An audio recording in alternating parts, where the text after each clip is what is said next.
She was scrubbing blood off a boxing ring at 5 in the morning when the billionaire found her. "You're carrying my dead wife's baby," he said. "And I want you to terminate. Now."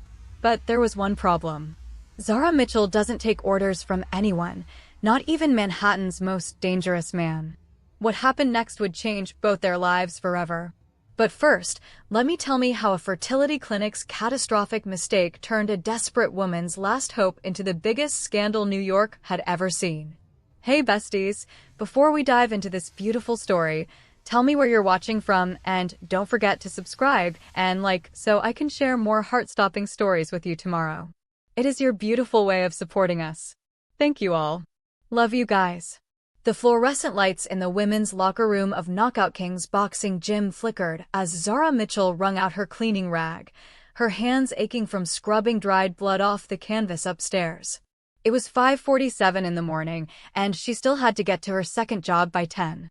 The smell of sweat and leather clung to everything, including her clothes, but she'd stopped noticing months ago. This was her life now. 3 jobs. 4 hours of sleep. Repeat. She was stuffing her supplies into the janitor's closet when she heard the door open behind her. Zara turned, expecting Maurice, the night security guard, but instead found a white man in a $1,000 suit standing in the doorway of the women's locker room like he owned the place. His briefcase probably cost more than she made in a month. "Zara Mitchell?" he asked, though his tone made it clear he already knew the answer. Her stomach dropped. Nobody in a suit that expensive ever brought good news to someone like her. "Who's asking?" "My name is Richard Castellano. I'm an attorney representing Volkov Enterprises." He pulled out a business card she didn't take. "We need to talk about your surrogacy arrangement with New Horizons Fertility." The room tilted. Zara grabbed the edge of the bench to steady herself. "What about it?" "I'm 8 weeks along. Everything's fine. The Johnsons and I have an agreement." "That's the problem, Miss Mitchell." Castellano's expression was carefully neutral, which somehow made everything worse. New Horizons made an error. A catastrophic one. The embryo they implanted wasn't the Johnsons. "What?" The word came out as a whisper. "That's not possible. I met them. We signed contracts.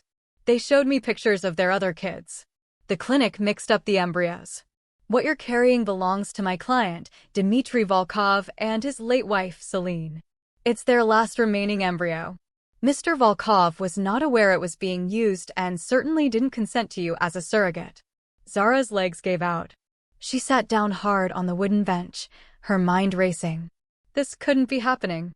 She needed that $350,000 to pay for Jordan's treatment. Her baby brother was dying of sickle cell disease, and this surrogacy was supposed to save him. "What does this mean? For me? For the baby? Mr. Volkov is prepared to compensate you for your trouble. $500,000 if you terminate the pregnancy within the next 2 weeks. All medical expenses covered, of course, plus an additional sum for your discretion." The number should have made her dizzy. It was more than she'd make in 10 years. But all Zara could think about was the tiny heartbeat she'd seen on the ultrasound screen 3 days ago. Flutter, flutter, flutter. Real. Alive.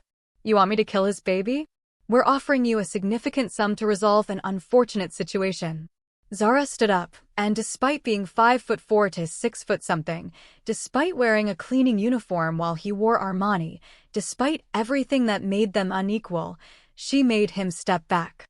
"You tell Mr. Volkov that I'm not killing his child for any amount of money. This baby didn't ask to be created by mistake, and I'm not going to punish it for something the clinic did wrong." "Miss Mitchell, please be reasonable. Mr. Volkov lost his wife 18 months ago. This pregnancy is a violation of his privacy and his grief. He has no desire to be a father under these circumstances. Then he should have destroyed the embryo." Zara's voice cracked. "But he didn't, did he? Which means some part of him couldn't let go. So you go back and tell your client that this baby is happening whether he likes it or not, and if he wants to discuss it, he can come talk to me himself instead of sending lawyers to ambush me in a locker room at 6 in the morning." Castellano's professional mask slipped for just a second, revealing something that might have been respect. "He's not a man who takes no for an answer, Miss Mitchell." "Good. Neither am I. Family, if you're loving this story so far, Make sure to hit that subscribe button and turn on notifications right now so you don't miss what happens next. And drop a comment telling me where you're watching from. This story is just getting started, and trust me, you won't want to miss a single moment. Now, let's continue. Zara didn't tell anyone about the lawyer. Not her Aunt Pauline, who'd raised her and Jordan after their parents died. Not the Johnsons, who kept texting her updates about the nursery they were preparing. Not even Jordan, who was too sick to handle more stress. She just went to work, came home, and pretended her entire world wasn't collapsing. 3 days after the lawyer's visit, Zara was back at Knockout Kings at 5:30 in the morning, mopping the main gym floor while trying not to throw up. Morning sickness had hit hard this week. She was on her hands and knees, scrubbing a particularly stubborn stain near the heavy bags, when she heard footsteps behind her. "You're Zara Mitchell." The voice was deep, accented with something she couldn't quite place. Russian maybe, but with Caribbean rhythms underneath. Zara looked up and forgot how to breathe. The man standing over her was easily 6'3", with dark brown skin, gray-green eyes that looked like a storm rolling in off the ocean, and a presence that sucked all the oxygen out of the room. He wore dark jeans and a black Henley no suit, but everything about him screamed money and power. His face was beautiful in a harsh way, all sharp angles and contained violence, like a knife that hadn't been used yet but could be. "Dmitry Volkov," Zara said, getting to her feet even though her knees felt like water. "Your lawyer has terrible timing." "My lawyer is paid to have terrible timing." He studied her with an intensity that made her skin prickle. "You refused my offer." "I refused your blood money, yeah." Zara crossed her arms, which was hard to do while still holding a mop. "You want to kill your own kid because you're too scared to feel something." His jaw tightened. "You know nothing about what I feel. I know you had 18 months to destroy that embryo and you didn't. I know your wife wanted this baby. I know you're standing in a boxing gym at 5:30 in the morning instead of sending more lawyers, which means you actually care." Zara took a step closer, surprised by her own courage.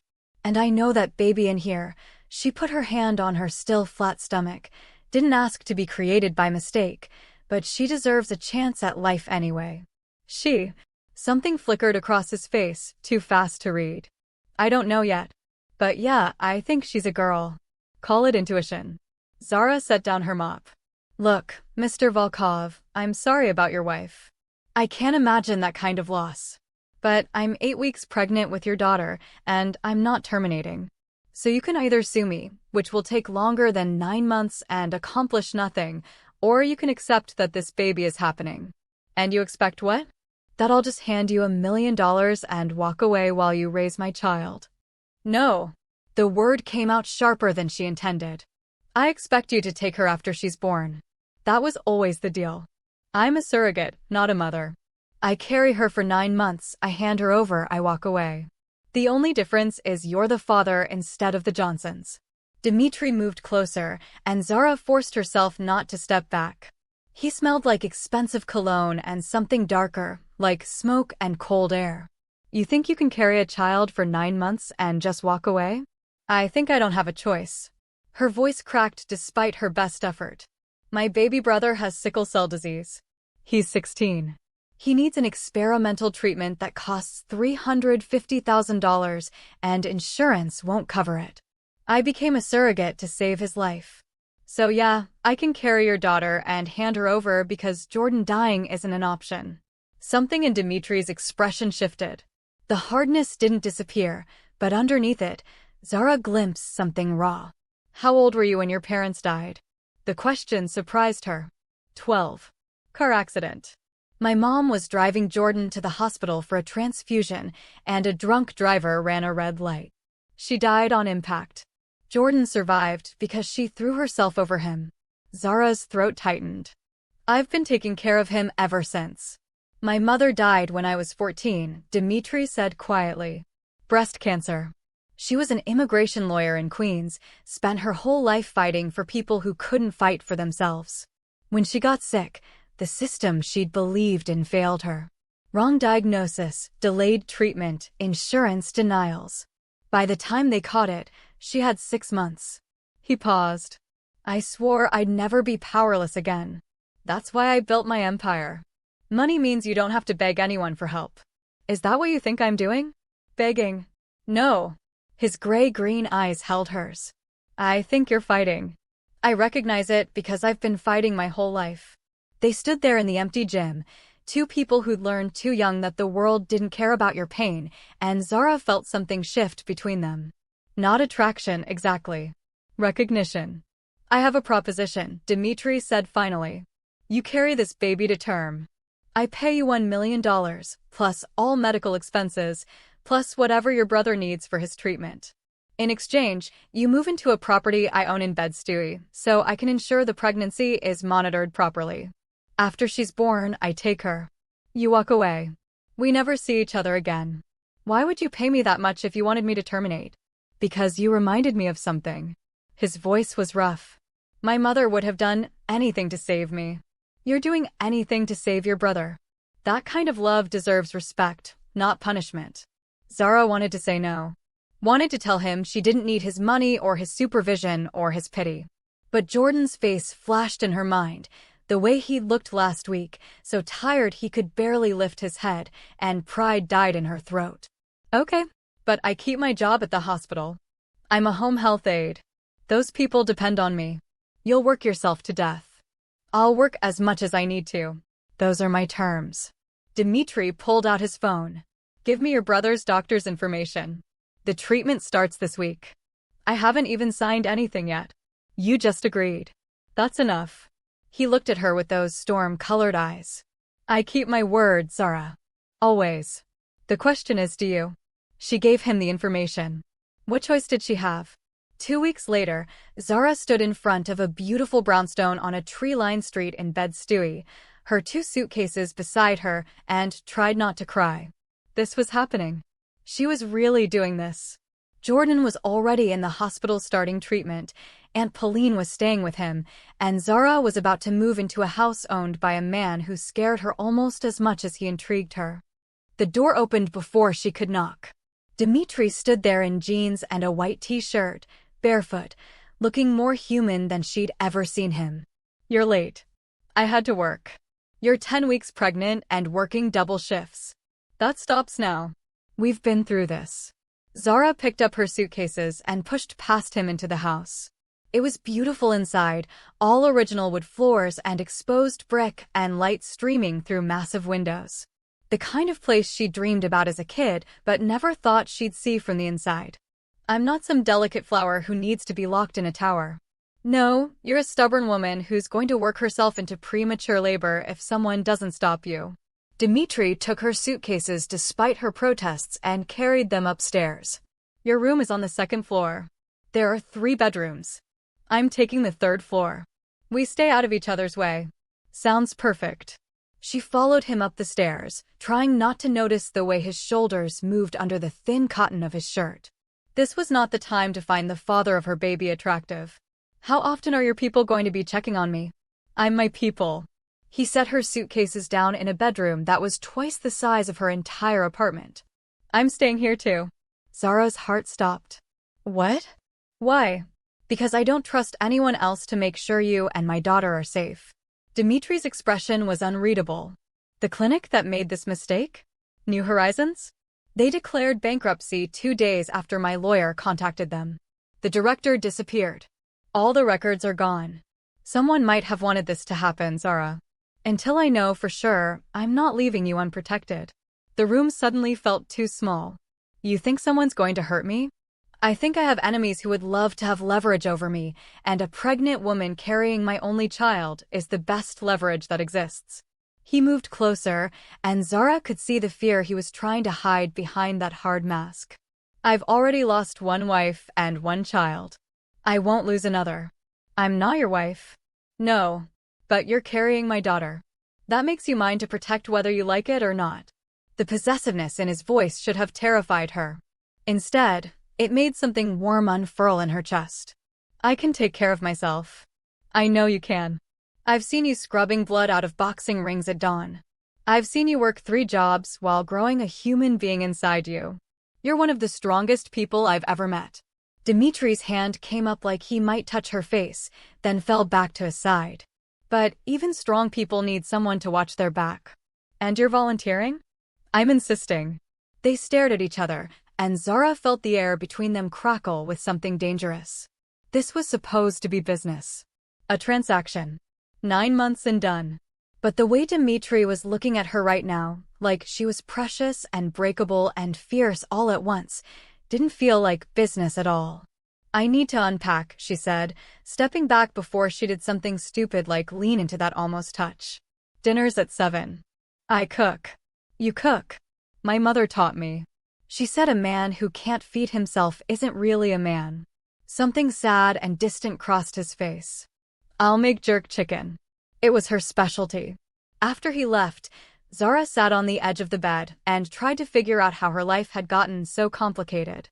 She was living with a billionaire she barely knew, carrying his dead wife's baby, and starting to feel things she had no business feeling. This was going to end badly. She could feel it. Dinner that night was strange and intimate and surprisingly comfortable. Dimitri's jerk chicken was incredible, spicy and tender and tasting like home even though Zara had never been to Jamaica.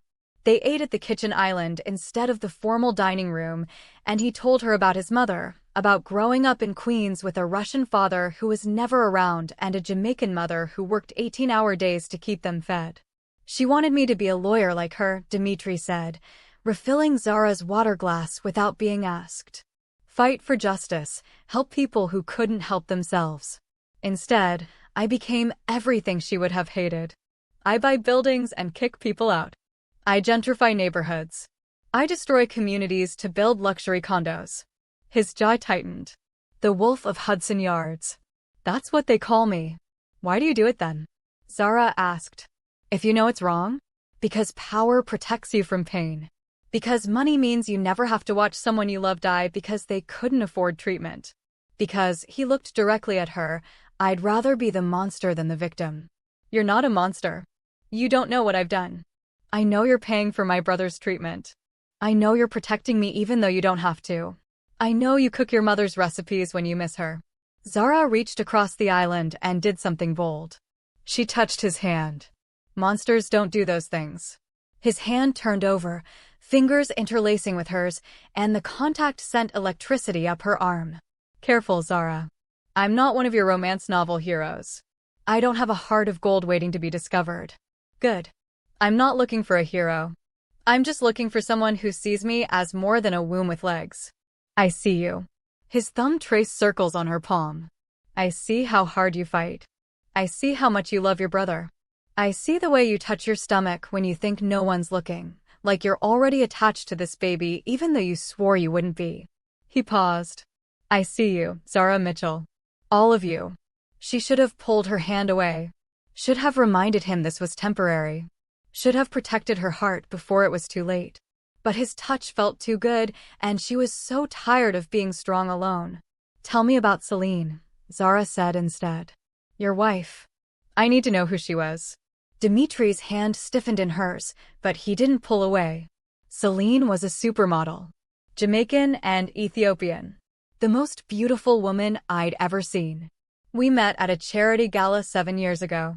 She was hosting, I was donating money to assuage my guilt. She saw right through me. A sad smile crossed his face. She told me I could buy my way into heaven, but I'd have to actually care about people to get in. I married her 6 months later. Did you love her? Yes. Completely. Desperately. His voice was thick with emotion. She was everything good in my life. Everything soft in a world that had made me hard. She made me want to be better, even when I kept failing at it. He finally pulled his hand away. And I lost her because I was too busy building an empire to notice she needed me to just be present. What happened? The plane crash. She was flying to a photo shoot in Morocco. Private plane, experienced pilot, perfect weather. Mechanical failure. It just fell out of the sky. 36,000 feet to nothing in under 4 minutes. His voice went flat. They found pieces of the wreckage scattered across the Atlas Mountains. They never found her body. Just gone. I'm so sorry. Everyone's sorry. Sorry doesn't bring her back. Sorry doesn't undo the fact that our last conversation was a fight. She wanted me to slow down, spend less time working, be more present. I told her I was building an empire so our children would never want for anything. She said our children would want a father who was actually there. He laughed bitterly. 3 hours later, she was gone. And now I have a daughter I never thought I'd have, being carried by a woman I never thought I'd meet, and I don't know how to do this without Celine. You're not doing it without her, Zara said softly. She's the reason this baby exists. She's part of every cell of our daughter. And I promise you, we'll make sure your daughter knows how much her mother wanted her. How much Celine loved her before she was even born. Dimitri's eyes filled with tears. Thank you. For understanding. For not making me choose between honoring Celine's memory and moving forward. You don't have to choose. You can do both. They cleaned up dinner in comfortable silence, moving around each other like they'd done this 1,000 times before. When Zara reached up to put a plate in the cabinet, Dimitri's hand came to her waist, steadying her, and neither of them acknowledged how long it stayed there. That night, Zara lay in bed and felt the baby flutter for the first time. Just a tiny sensation, like bubbles popping under her skin, but it made her gasp. She put her hand on her stomach and whispered, "Hey, little girl. I felt you. You're really in there." There was a knock on her door. "Zara? You okay?" She should have said yes. Should have sent him away. Instead, she said, "Come in." Dimitri opened the door, concern etched on his face. "I heard you gasp. Is something wrong?" She moved. The baby. I felt her move for the first time. His expression transformed. Wonder replaced worry, and he crossed the room without seeming to realize what he was doing. "Can I?" His hand hovered over her stomach. "Yeah." Zara guided his hand to the right spot. "It's really faint. You might not be able to feel it yet."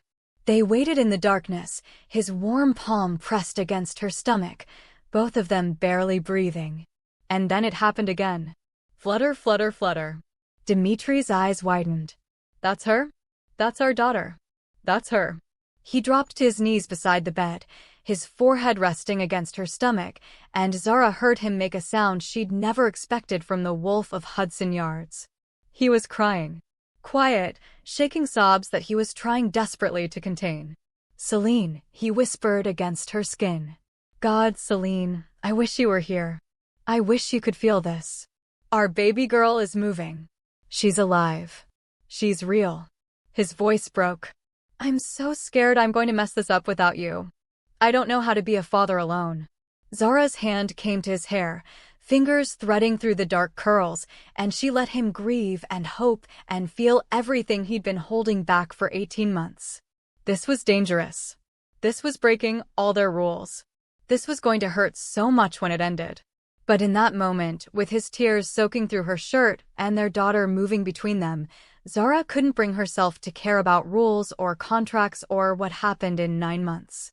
Right now, they were just two broken people creating something whole. "You're not alone," she whispered. "I'm here. We're going to do this together." He looked up at her, his face wet with tears, and there was so much vulnerability in his eyes it hurt to see. "I can't lose you too. Either of you. I won't survive it. You're not going to lose us. Promise me." His hands came to her face. "Promise me you'll be careful. That you won't take risks. That you'll let me protect you." "I promise." He kissed her then, and it was desperate and salt-flavored with tears and full of everything they'd been trying not to feel. When they finally broke apart, both of them trembling, he pressed his face into her neck. "This is a mistake," he said. "We shouldn't be doing this. Probably. You're supposed to walk away when this is over. That was the deal. I know. But I don't think I can let you go now." He pulled back to look at her. "I'm falling for you, Zara. And I don't know how to stop."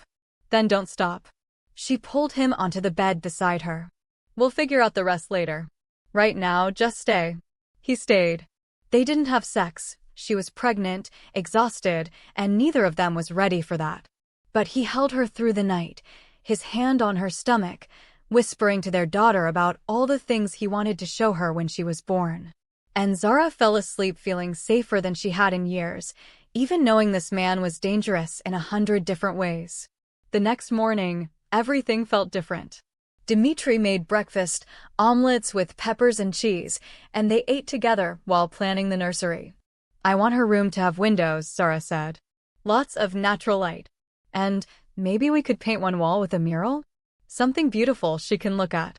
What kind of mural? I don't know. Maybe the ocean? Or stars. Something that makes her feel like the world is big and full of possibilities. Dmitri was quiet for a moment. Celine wanted to paint the nursery with clouds. She said our daughter should grow up knowing the sky was the limit. Then we'll do clouds, Zara said immediately, with maybe some birds flying through them, to honor what Celine wanted. He looked at her with such gratitude it made her chest ache. You're really okay with this? With Celine being part of everything. She is part of everything. She's your daughter's biological mother. She's the woman you loved. She deserves to be remembered and honored. Zara reached across the table. I'm not trying to replace her, Dmitri. I'm trying to make room for both of us in your heart. If that's possible, it's possible. His voice was rough.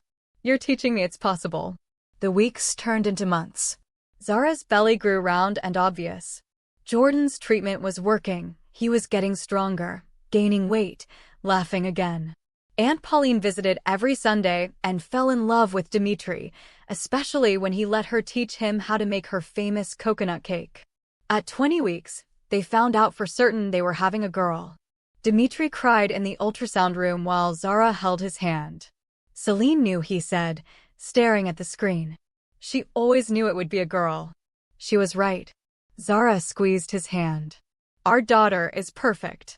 Our daughter. He repeated the words like a prayer. When did you start calling her that? I don't know. Sometime between falling asleep in your arms and waking up to you cooking breakfast. Sometime between agreeing to walk away and realizing I don't think I can. Dmitri turned to her, his gray-green eyes intense. What are you saying? I'm saying I love you. The words came out steady, sure. I love you, and I love our daughter, and I don't want to walk away when this is over. I want to stay. I want to be a family. If you'll have me. He kissed her right there in the ultrasound room, with the technician trying to be professional, but smiling anyway. I love you too. I've been terrified to say it. Terrified it means I'm betraying Celine's memory, but I can't hold it in anymore. I love you, Zara Mitchell. And I want you to stay. Forever. What about Celine? Zara had to ask. Are you ready for this? Really ready. I'll always love Celine. She was my first love, my wife, the mother of my child. But she's gone, and you're here, and our daughter needs both of us. He pressed his forehead to hers. Celine would want me to be happy. She'd want our daughter to have a mother who loves her. And I think she'd like you. I think she'd understand. They got married quietly when Zara was 7 months pregnant. Just Aunt Pauline, Jordan, and a justice of the peace in the Brownstones' living room. Dmitri wore a simple black suit, and Zara wore a cream dress that accommodated her round belly. Around her neck, she wore a delicate gold necklace, Celine's necklace, the one Dmitri had given her months ago. Do you, Dmitri Volkov, take this woman to be your wife? The justice of the peace asked. I do. Forever. For all the complicated, messy, beautiful reasons. He squeezed her hands. Because she reminded me I'm still alive. Because she's brave enough to love a man who comes with ghosts. Because she's giving me the greatest gift, our daughter, and a second chance. And do you, Zara Mitchell, take this man to be your husband? I do. Always. Because he sees me. Because he protects the people he loves fiercely. Because he taught me that you can honor the past while still choosing the future. Her voice grew soft. And because I've never felt safer than when I'm with him, even knowing he's the most dangerous man I've ever met. When they kissed, Jordan hooped from his wheelchair, and Aunt Pauline cried happy tears. Their daughter kicked hard between them, like she was celebrating too. She approves, Zara laughed against Dmitri's lips. Good. Because I'm not letting either of you go. Ever. At 8 months, Zara was huge and uncomfortable and so in love she could barely stand it. Dmitri had become impossibly protective, hovering whenever she moved, insisting she rest constantly, and growling at anyone who came too close to her in public. You need to relax, She told him one afternoon when he nearly tackled a man who'd accidentally bumped into her at the grocery store. That man wasn't watching where he was going. He could have hurt you. He was looking at his phone. It was an accident. Accidents can be fatal. Dimitri's jaw was tight. I'm not taking chances with you or our daughter. Not when we're this close. Dimitri. She took his face in her hands. I know you're scared. I know losing Celine made you terrified of losing anyone else. But you can't protect us from every possible danger in the world. Some things are out of your control. I don't accept that. You have to. Because our daughter is going to fall and skin her knees. She's going to get her heart broken. She's going to face things we can't protect her from. And if you try to control everything, you'll drive yourself crazy and smother her in the process. He was quiet for a long moment. I don't know how to not be terrified. You don't have to stop being terrified. You just have to trust that we're strong enough to handle whatever comes. Together. Together. He pulled her into his arms, careful of her belly. I'm still going to hover. I know. I wouldn't expect anything less from the Wolf of Hudson Yards. Rose was born 3 weeks early, during the first snowstorm of the season. Zara's water broke at 3 a.m., and Dimitri drove them to the hospital with white knuckles and a terrified expression that would have been funny if she wasn't in active labor. Breathe, she told him between contractions. You breathe. I am breathing. You're the one hyperventilating. Labor was fast and intense. Dimitri held her hand through every contraction, whispering encouragement and reminders to breathe and I love you over and over. At 6:47 a.m., their daughter entered the world screaming, perfect and healthy and absolutely furious. She has your lungs, Dimitri said through tears as the nurse placed Rose on Zara's chest. And your determination, Zara laughed, exhausted and euphoric. Listen to her. She's already running the show. Rose had dark skin like Dimitri's, a head full of curly black hair, and when she finally opened her eyes, they were gray-green, just like her father's. She was 7 pounds, 2 ounces of pure miracle, and when Zara looked at her husband holding their daughter for the first time, she watched his entire world rearrange itself. Hi, baby girl, Dimitri whispered, his voice wrecked. I'm your dad. I've been waiting my whole life to meet you. He looked up at Zara, tears streaming down his face. She's perfect. She's absolutely perfect. She is. Zara felt her own tears falling. We made her. You and me and Celine. The 3 of us made this perfect little person. Celine would have loved her so much. She does love her. Wherever she is, she loves her. They named her Rose Celine Volkov, Rose for new beginnings, Celine to honor the woman who'd made her possible. She had Dimitri's eyes and Celine's bone structure and Zara's stubborn spirit living in every cell. 2 years later, Zara had finished nursing school while Dimitri restructured his company to focus on affordable housing instead of luxury development. Jordan was healthy, thriving in college, and visited every weekend to spoil his niece. Rose took her first steps in the Brownstones' living room, and her first word was "Dada," which made Dimitri cry like a baby. They visited Celine's memorial bench in Central Park every year on Rose's birthday. Dimitri would bring flowers, and Zara would help Rose place them carefully on the bench. Mama Celine loved you so much, Dimitri would tell Rose every time. She wanted you before you were even possible. She fought for you. And she'd be so proud of the person you're becoming. Tell me about Mama Celine, Rose would ask, and Dimitri would share stories about Celine's laugh, her kindness, her fierce love for children. Zara never felt jealous. How could she be jealous of the woman who'd given her this family? Instead, she felt grateful. Grateful that Celine had loved Dimitri enough to create this embryo. Grateful that a clinic's mistake had brought them together. Grateful that love could exist in so many forms at once. One night, when Rose was asleep and they were in their own bedroom, Dimitri pulled Zara into his arms, and they stood at the window looking out at the Brooklyn streets below. I used to think love was finite, he said quietly. That you got one great love in your lifetime, and if you lost it, that was it. Game over. And now? Now I know love multiplies. It doesn't divide. I love Celine. I love you. I love Rose. I love the life we've built. And somehow, there's room for all of it in my heart. He turned her to face him. You taught me that. You taught me that hearts expand, that the past and present can coexist, that choosing to move forward doesn't mean abandoning what came before. Celine started your story, Zara said softly. I'm just continuing it. No. Dimitri cupped her face. Celine was my first chapter. You're my forever. You're the story I get to keep writing. He kissed her then, slow and deep and full of promise. And outside, snow began to fall, just like the night Rose was born, just like the universe was reminding them that beauty often comes from unexpected storms. This was their family, their life, their love story that started with a mistake and became a miracle. And that was more than enough. If you've stayed with us until the end of this beautiful journey, thank you so much. Hit that like button, drop a comment telling me what your favorite moment was, and subscribe so you never miss another story. Because love doesn't always follow the rules, but when it's real, it's worth fighting for. Until next time, family. Keep believing in second chances and the power of choosing love, even when it's complicated.